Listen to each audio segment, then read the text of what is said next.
जय हिंद दोस्तों, कैसे हैं आप सब। आप सभी का स्वागत है आपके अपने चैनल ज्ञान ज्योति पर। हम लोग कर रहे हैं क्लास 6 का हिस्ट्री एनसीईआरटी का, जिसमें हम 6 अध्याय तक इससे पहले कर चुके हैं। आज है 7वां अध्याय। इस 7वें अध्याय में आप सभी का स्वागत है। तो आइए शुरू करते हैं। अध्याय का नाम है नए प्रश्न नए विचार। नए प्रश्न और नए विचार। एक छोटी सी कहानी है। अनघा निकली सैर पर। अनघा आज पहली बार अपने विद्यालय की ओर से सैर पर जा रही थी। इसके लिए उसने देर रात पुणे का महाराष्ट्र से वाराणसी उत्तर प्रदेश की ट्रेन पकड़ी।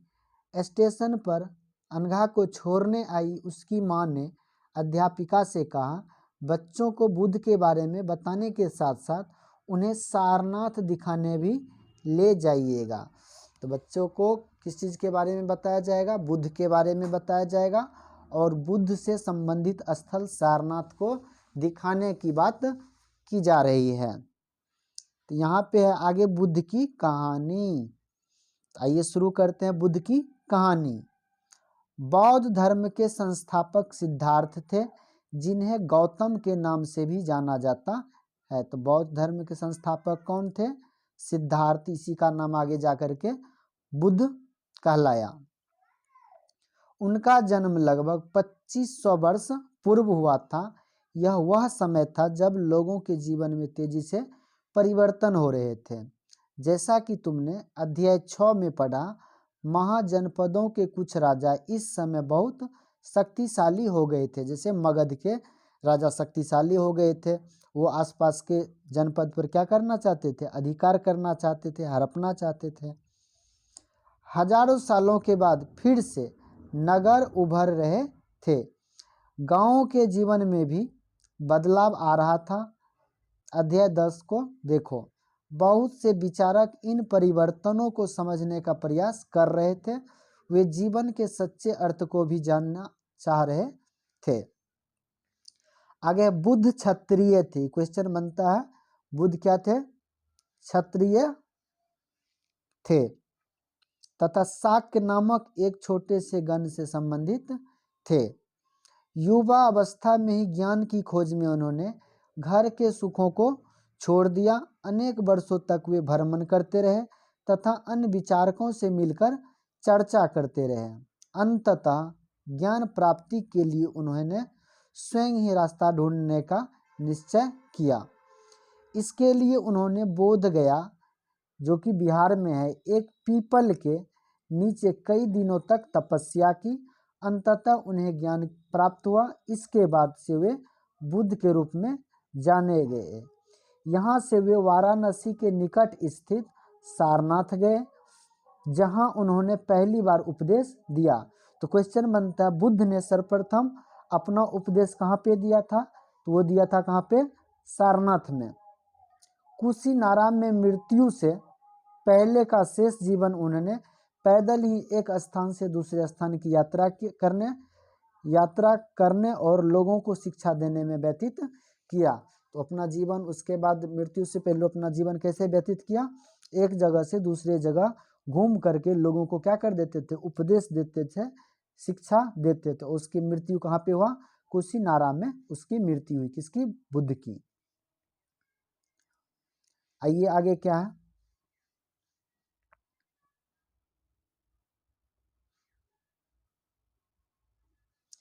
आगे है, बुद्ध ने शिक्षा दी कि यह जीवन कष्टों और दुखों से भरा हुआ है। क्या शिक्षा दे रहे थे बुद्ध? यह जीवन जो है कष्ट से और दुख से भरा हुआ है, और ऐसा हमारी इच्छा और लालसाओं के कारण होता है। यानी हमारी जो इच्छा होती है, हमारी जो लालच होता है, लालसा होता है, वही क्या होता है? दुख का कारण होता है। कभी कभी हम जो चाहते हैं वह प्राप्त कर लेने के बाद भी संतुष्ट नहीं होते हैं एवं और अधिक वस्तुओं को पाने की इच्छा करने लगते हैं। बुद्ध ने इस लिप्सा को तृष्णा कहा है। बुद्ध ने शिक्षा दी कि आत्म संयम अपनाकर हम ऐसी लालसा से मुक्ति पा सकते हैं। यानी लालसा से मुक्ति पा जाएंगे तो दुख भी हमारे जीवन में आना कम हो जाएगा। उन्होंने लोगों को दयालु होने तथा मनुष्यों के साथ साथ जानवरों के जीवन का भी आदर करने की शिक्षा दी। वे मानते थे कि हमारे कर्मों के परिणाम चाहे वे अच्छे हो या बुरे हमारे वर्तमान जीवन के साथ साथ बाद के जीवन को भी प्रभावित करते हैं। बुद्ध ने अपनी शिक्षा सामान्य लोगों की प्राकृत भाषा में दी। तो क्वेश्चन बनता है बुद्ध ने अपना जो उपदेश दिया था किस भाषा में दिया था, वो प्राकृत भाषा में दिया करते थे। इससे सामान्य लोग भी उसके संदेश को समझ सके, ताकि सामान्य लोगों तक अपना बात पहुंचाने के लिए वहाँ जो लोकल लैंग्वेज था उसी का उपयोग करते थे उपदेश देने के लिए। वेदों की रचना के लिए किस भाषा का प्रयोग हुआ था? बुद्ध ने कहा कि लोग किसी शिक्षा को केवल इसलिए नहीं स्वीकार करें कि यह उनका उपदेश है, बल्कि वे उसे अपने विवेक से मापे। बुद्ध का कहना था ऐसा नहीं है कि जो हम कह दिए वही सत्य है। उनका कहना ये था कि अपना भी दिमाग लगाओ, अपना भी विवेक का इस्तेमाल करो और चीज़ों को समझो। आओ देखें उन्होंने ऐसा किस प्रकार किया। यहाँ पे देख लीजिए सारनाथ का स्तूप दिया गया है, यही है सारनाथ का स्तूप। यहाँ पे देखिए क्या लिखा हुआ, इस इमारत को स्तूप के नाम से जाना जाता है। यहीं पर बुद्ध ने अपना सर्वप्रथम उपदेश दिया था। इसी घटना की स्मृति मतलब याद में यहाँ स्तूप का निर्माण किया गया। अध्याय 12 में तुम स्तूपों के बारे में और अधिक पढ़ोगे। तो स्तूप के बारे में इसमें इतना ही तक दिया हुआ है। आइए एक छोटी सी कहानी दिया हुआ है, इसको पढ़ते हैं। किसा गोमती की कहानी। यह बुद्ध के विषय में एक प्रसिद्ध कहानी है। एक समय की बात है, किसा गोमती नामक एक स्त्री का पुत्र मर गया। इस बात से वह इतनी दुखी हुई कि वह अपने बच्चे को गोद में लिए नगर की सड़कों पर घूम घूम कर लोगों से प्रार्थना करने लगी कि उसके पुत्र को जीवित कर दें। एक भला व्यक्ति उसे बुद्ध के पास ले गया। बुद्ध ने कहा, मुझे एक मुट्ठी सरसों के बीज लाकर दो, मैं तुम्हारे पुत्र को जीवित कर दूंगा। किसा गोमती बहुत प्रसन्न हुई, पर जैसे वह बीज लाने के लिए जाने लगी तभी बुद्ध ने उसे रोका और कहा, ये बीज एक ऐसे घर से मांग कर लाओ जहाँ किसी की मृत्यु ना हुई हो। किसा गोमती एक दरवाजे से दूसरे दरवाजे गई, लेकिन वह जहाँ भी गई उसने पाया कि हर घर में किसी न किसी के पिता, माता, बहन, भाई, पति, पत्नी, बच्चे, चाचा, चाची, दादा, दादी की मृत्यु हुई थी। यानी घर में कभी ना कभी तो किसी की मृत्यु हुई ही रहती है। बुद्ध दुखी माँ को क्या शिक्षा देने का प्रयास कर रहे थे? तो यहाँ पे यही ना शिक्षा देने के प्रयास कर रहे थे कि मृत्यु तो हर लोगों के घर में होती है और मृत्यु और जन्म ये सब चलते रहता है, इसलिए उतना ज़्यादा परेशान होने की ज़रूरत नहीं है। ये ऐसा समय हर किसी के जीवन में देखने को मिलता ही मिलता है। आगे है उपनिषद। जिस समय बुद्ध उपदेश दे रहे थे उसी समय या उससे भी थोड़े पहले दूसरे अन्य चिंतक भी कठिन प्रश्नों का उत्तर ढूंढने का प्रयास कर रहे थे। उनमें से कुछ मृत्यु के बाद के जीवन के बारे में जानना चाह रहे थे, जबकि अन्य यज्ञों के उपयोगिता के बारे में जानने को उत्सुक थे। इसमें से अधिकांश चिंतकों का यह मानना था कि इस विश्व में कुछ तो ऐसा है जो कि अस्थायी है और जो मृत्यु के बाद भी बचा रहता है। उन्होंने इसका वर्णन आत्मा तथा ब्रह्म अथवा सार्वभौम आत्मा के रूप में किया है। वे मानते थे कि अंततः आत्मा तथा ब्रह्म एक ही है। ऐसे कई विचारों का संकलन उपनिषदों में हुआ है। तो उपनिषद में किस चीज़ का संकलन है वो चीज़ देख ले। किस चीज़ का? आत्मा और ब्रह्म का। आत्मा और ब्रह्म का। ब्रह्म का मतलब होता है सत्य और वो सर्वश्रेष्ठ होता है। उपनिषद उत्तर वैदिक ग्रंथों का हिस्सा थे। उपनिषद का शाब्दिक अर्थ होता है गुरु के समीप बैठना। इन ग्रंथों में अध्यापकों और विद्यार्थियों के बीच बातचीत का संकलन किया गया है।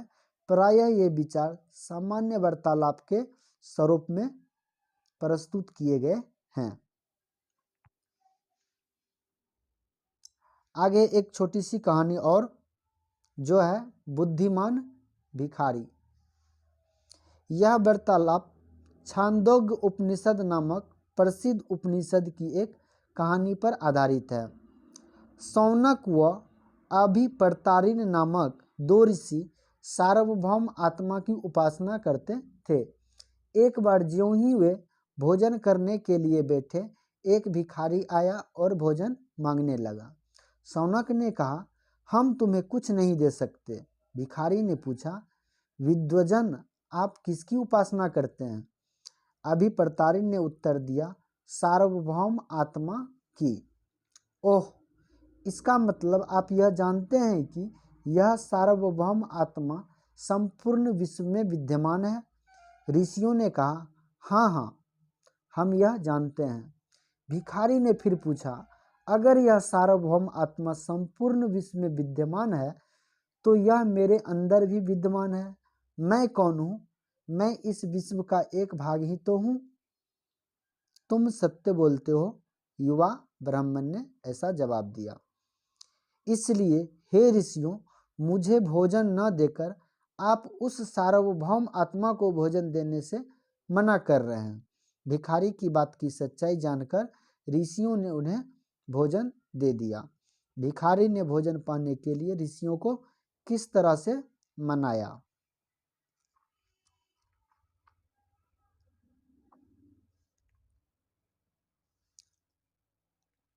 आगे देखिए, इन चर्चाओं में भाग लेने वाले अधिकांश पुरुष ब्राह्मण तथा राजा होते थे।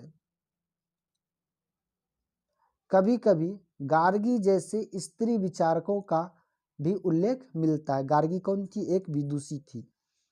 विद्वता के लिए प्रसिद्ध गार्गी राज दरबारों में होने वाले वाद विवाद में भाग लिया करती थी। निर्धन व्यक्ति इस तरह के वाद विवाद में बहुत कम ही हिस्सा लेते थे। इस तरह का एक प्रसिद्ध अपवाद सत्यकाम जाबाल का है। सत्यकाम जाबाल का नाम उसकी दासी माँ के नाम पर पड़ा। सत्यकाम के मन में सत्य जानने की तीव्र जिज्ञासा उत्पन्न हुई। गौतम नामक एक ब्राह्मण ने उन्हें अपने विद्यार्थी के रूप में स्वीकार किया तथा वह अपने समय के सर्वाधिक प्रसिद्ध विचारकों में से एक बन गए। उपनिषदों के कई विचारों का विकास बाद में प्रसिद्ध विचारक शंकराचार्य के द्वारा किया गया, जिनके बारे में तुम कक्षा 7 में पढ़ोगी।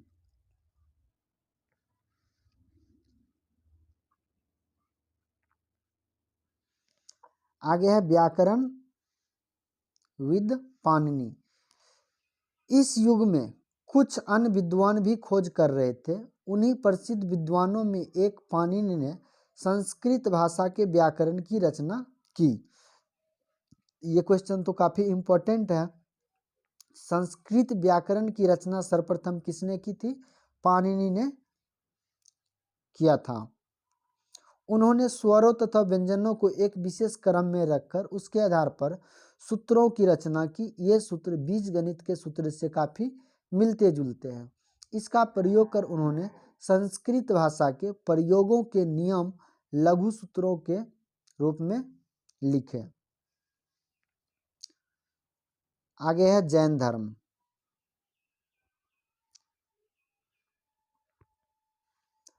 जैन धर्म इसी युग में अर्थात 2500 वर्ष पूर्व जैन धर्म के सर्वाधिक महत्वपूर्ण विचारक वर्धमान महावीर ने भी अपने विचारों का प्रसार किया था। तो जैन धर्म के प्रवर्तक कौन थे? महावीर थे। वह वज्जी संघ के लिच्छवी कुल के एक क्षत्रिय राजकुमार थे। बुद्ध भी क्षत्रिय थे और महावीर क्या थे? क्षत्रिय राजकुमार थे। इस संघ के विषय में तुमने अध्याय 6 में पढ़ा। 30 वर्ष की आयु में उन्होंने घर छोड़ दिया। कौन? महावीर। और जंगल में रहने लगे। 12 वर्ष तक उन्होंने कठिन व एकाकी जीवन व्यतीत किया, अकेले में जीवन व्यतीत किया। उसके बाद उन्हें ज्ञान प्राप्त हुआ। उनकी शिक्षा सरल थी। सत्य जानने की इच्छा रखने वाले प्रत्येक स्त्री व पुरुष को अपना घर छोड़ देना चाहिए, ऐसा उनका कहना था।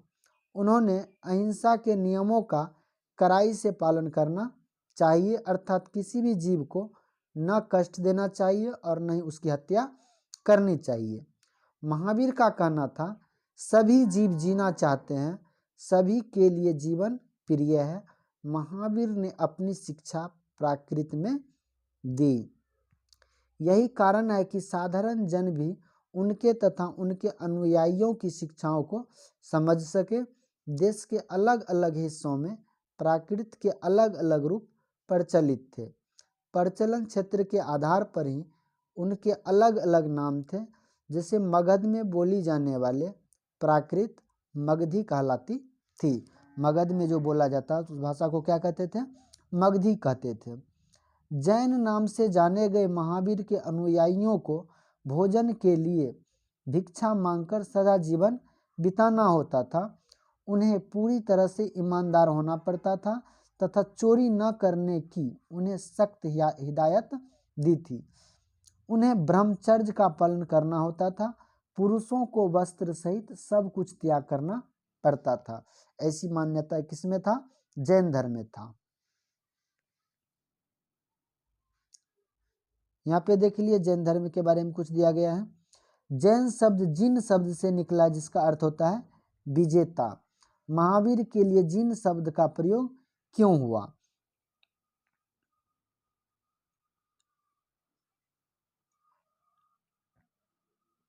आगे अधिकांश व्यक्तियों के लिए कड़े नियमों का पालन करना बहुत कठिन था। फिर भी हजारों व्यक्तियों ने इस नई जीवन शैली को जानने और सीखने के लिए अपने घर को छोड़ दिया। जैसा कि महावीर ने बताया था वैसे ही कुछ लोग करना शुरू किया। कई अपने घरों पर ही रहे और भिक्षु भिक्षुनी बने लोगों को भोजन प्रदान करने में उसकी सहायता करे। मुख्यतः व्यापारियों ने जैन धर्म का समर्थन किया। किसानों के लिए इन नियमों का पालन अत्यंत कठिन था, क्योंकि फसल की रक्षा के लिए उन्हें कीड़े मकोड़े को मारना पड़ता था। बाद की सदियों में जैन धर्म उत्तर भारत के कई हिस्सों के साथ साथ गुजरात, तमिलनाडु, कर्नाटक में भी फैल गया। महावीर तथा उनके अनुयायियों की शिक्षाएं कई शताब्दियों तक मौखिक रूप से ही रहे। वर्तमान रूप में उपलब्ध जैन धर्म की शिक्षाएं लगभग 1500 वर्ष पूर्व गुजरात में वल्लभी नामक स्थान पर लिखी गई थी। मानचित्र 7 पृष्ठ 113 को देखने के लिए कहता है। आगे है संघ।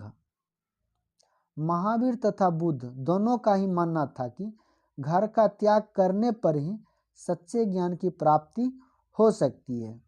ऐसे लोगों के लिए उन्होंने संघ नामक एक संगठन बनाया, जहां घर का त्याग करने वाले लोग एक साथ रह सके। मतलब जो लोग घर का त्याग करना चाहते थे कर देते थे सत्य की प्राप्ति के लिए, ज्ञान की प्राप्ति के लिए। उसके लिए उन लोगों के रहने के लिए एक संगठन बनाया गया था, उसी को क्या कहते थे? संघ कहते थे। संघ में रहने वाले बौद्ध भिक्षुओं के लिए बनाए गए नियम विनय पिटक नामक ग्रंथ में मिलते हैं। तो विनय पिटक किसका ग्रंथ है? बौद्ध का एक ग्रंथ है विनय पिटक। विनय पिटक से हमें पता चलता है कि संघ में पुरुषों और स्त्रियों के रहने की अलग अलग व्यवस्था थी। सभी व्यक्ति संघ में प्रवेश ले सकते थे। हालांकि संघ में प्रवेश के लिए बच्चों को अपने माता पिता, दासों को अपने स्वामी से, राजा के यहाँ काम करने वाले लोगों को राजा से तथा कर्जदारों को अपने देनदारों से अनुमति लेनी थी। एक स्त्री को इसके लिए अपने पति से अनुमति लेनी होती थी। संघ में प्रवेश वाले स्त्री पुरुष बहुत सादा जीवन जीते थे। वे अपना अधिकांश समय ध्यान करने में बिताते थे और दिन के एक निश्चित समय वे शहरों तथा गांव में जाकर भिक्षा मांगते थे। यही कारण है कि उन्हें भिक्षु तथा भिक्षुनी कहा गया। वे आम लोगों को शिक्षा देते थे, साथ ही एक दूसरे की सहायता भी करते थे।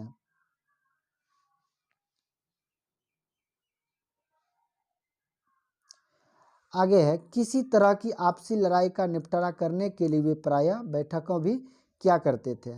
संघ में प्रवेश लेने वाले ब्राह्मण, क्षत्रिय, व्यापारी, मजदूर, नाई, गणिकाएं तथा दास शामिल थे। ये सभी लोग क्या करते, संघ में शामिल हो सकते थे।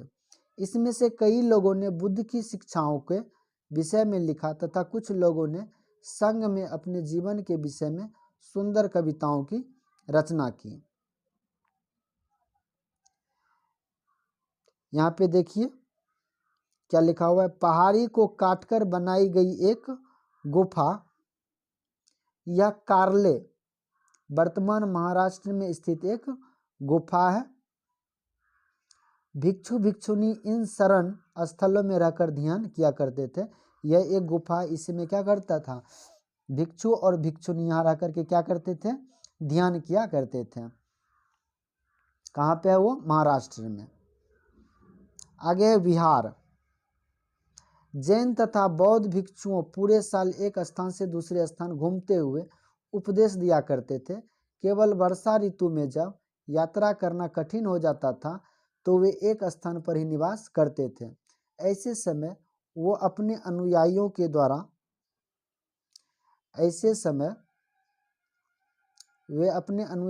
द्वारा उद्यानों में बनाए गए अस्थायी निवासी में अथवा पहाड़ी क्षेत्र की प्राकृतिक गुफाओं में रहते थे। किस टाइम में, वर्षा के समय में। अन्य समय में क्या करते थे, वो एक जगह से दूसरे जगह घूमते थे और लोगों को शिक्षा दिया करते थे।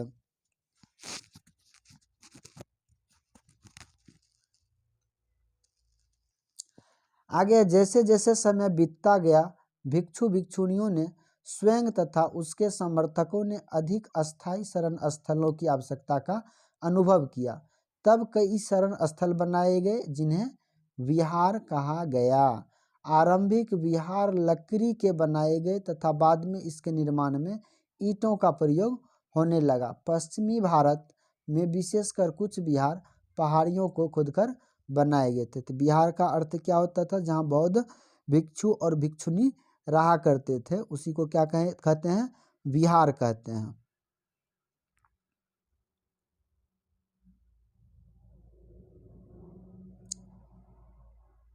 आगे है, एक बौद्ध ग्रंथ से ज्ञात होता है। बौद्ध ग्रंथ से क्या ज्ञात होता है, जिस तरह महासागरों में मिलने पर नदियों की अलग अलग पहचान समाप्त हो जाती है, ठीक उसी तरह बुद्ध के अनुयायी जब भिक्षुओं की श्रेणी में प्रवेश करते हैं तो वे अपना वर्ण, श्रेणी, परिवार सब त्याग कर देते हैं।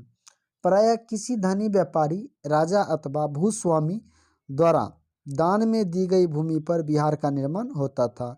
वो जो बौद्ध स्थल जो बनता था, शरण स्थल भिक्षु भिक्षुनी के रहने के लिए, वो स्थान कौन देता था, जगह भूस्वामी दान में देता था, उसी पर उसका निर्माण किया जाता था।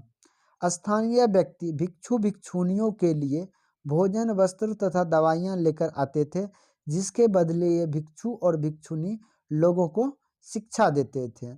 आगे आने वाली शताब्दियों में बौद्ध धर्म उपमहाद्वीप के विभिन्न हिस्सों के साथ साथ बाहरी क्षेत्रों में भी फैल गया।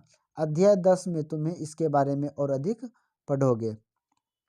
आगे आश्रम व्यवस्था। आश्रम जो था उसकी व्यवस्था के बारे में बताया गया। बौद्ध तथा जैन तथा बौद्ध धर्म जिस समय लोकप्रिय हो रहे थे, लगभग उसी समय ब्राह्मणों ने आश्रम व्यवस्था का विकास किया। यहाँ आश्रम शब्द का तात्पर्य लोगों द्वारा रहने तथा ध्यान करने के लिए प्रयोग में आने वाले स्थान से नहीं है, बल्कि इसका तात्पर्य जीवन के एक चरण से है, जीवन के एक अवस्था से है। ब्रह्मचर्य, गृहस्थ, वानप्रस्थ तथा संन्यास नामक 4 आश्रमों की व्यवस्था की गई। ब्रह्मचर्य के अंतर्गत ब्राह्मण, क्षत्रिय तथा वैश्य से यह अपेक्षा की जाती थी कि इस चरण के दौरान वे सादा जीवन बिताकर वेदों का अध्ययन करेंगे। गृहस्थ आश्रम के अंतर्गत उन्हें विवाह कर एक गृहस्थ के रूप में रहना होता था। वानप्रस्थ के अंतर्गत उन्हें जंगल में रहकर साधना करनी थी। अंततः उन्हें सब कुछ त्याग कर सन्यासी बन जाना था। आश्रम व्यवस्था ने लोगों को अपने जीवन का कुछ हिस्सा ध्यान में लगाने पर बल दिया। प्रायः स्त्रियों को वेद पढ़ने की अनुमति नहीं थी और उन्हें अपने पतियों द्वारा पालन किए जाने वाले आश्रमों का ही अनुसरण करना होता था। आगे है, संघ के जीवन से आश्रमों की यह व्यवस्था किस तरह भिन्न थी। संघ किस प्रकार का था और आश्रम किस प्रकार का था। संघ में क्या था, लोग जाकर के उस समूह में शामिल हो जाते थे और उसके रहने का व्यवस्था वहीं पर किया जाता था, एक प्रकार का संगठन था। और आश्रम भी लगभग उसी प्रकार से संबंधित है, जहाँ पर लोग जाकर के बौद्ध भिक्षु भिक्षुनी वहाँ पर क्या करते थे, शरण लेते थे, अपना जीवन बिताते थे, घूम घूम कर लोगों को शिक्षा देते थे और उसके बदले में अन्य लोग उसके लिए खाने पीने और वस्त्रों की पूर्ति कर देते थे। यहाँ ये पढ़ते हैं अन्यत्र में, एटलस में ईरान ढूंढो। जरथुष्ट्र नाम एक ईरानी पैगंबर थे। जरथुष्ट्र कौन थे, एक ईरानी पैगंबर थे। उनकी शिक्षाओं का संकलन जेंद अवेस्ता नामक ग्रंथ में मिलता है। तो ये क्वेश्चन बनता है, जेंद अवेस्ता नामक ग्रंथ किसका है, जरथुष्ट्र एक ईरान के पैगंबर थे, उनका था। जेंद अवेस्ता की भाषा तथा इसमें वर्णित रीति रिवाज वेदों की भाषा और रीति रिवाजों से काफी मिलते जुलते हैं। जरथुष्ट्र की मूल शिक्षा का सूत्र है सद्विचार, सद्वचन और सद्कार्य। हे ईश्वर, बल, सत्य प्रधानता एवं सद्विचार प्रदान कीजिए, जिनके जरिए हम शांति बना सके। 1000 से अधिक वर्षों तक जरथुष्ट्र ईरान का एक प्रमुख धर्म रहा। बाद में कुछ जरथुष्ट्रवादी ईरान से आकर गुजरात और महाराष्ट्र के तटीय नगरों में बस गए। वे लोग आज के पारसियों के पूर्वज हैं। इस प्रकार से चैप्टर क्या हो गया, अध्याय 7 खत्म हो गया। तो चलिए आज का क्लास इतना ही पर समाप्त करते हैं। यदि वीडियो आपको हेल्पफुल लग रहा है तो चैनल को सब्सक्राइब कर दीजिएगा, लाइक कर दीजिएगा और अपने दोस्तों के बीच शेयर कर दीजिएगा। Thank you, all the best.